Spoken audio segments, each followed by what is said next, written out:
мұқтаждықтан, барлық жамандықтан құтқарады.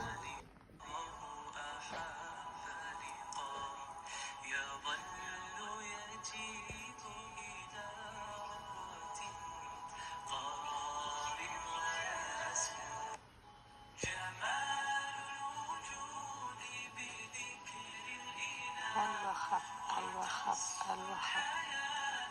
Фей беруші, өте жомарт. Алла Тағала өзінің жомарттығымен күн сайын және әр мезетте жаратқандарына сансыз нығметтер береді. Ол адамдардың сұрағанын күтпей-ақ үнемі беруші. Мұқтаж кісі осы есімді көп мәрте қайталағаннан пайдасы зор. Духа намаздан соң 40 рет, дұға тілегенде 3-7 рет күнделікті немесе нәпіл намаздан соң 100 мәрте қайталайтын болса, иншалла Алла Тағала оны мұқтаждықтан, барлық жамандықтан құтқарады.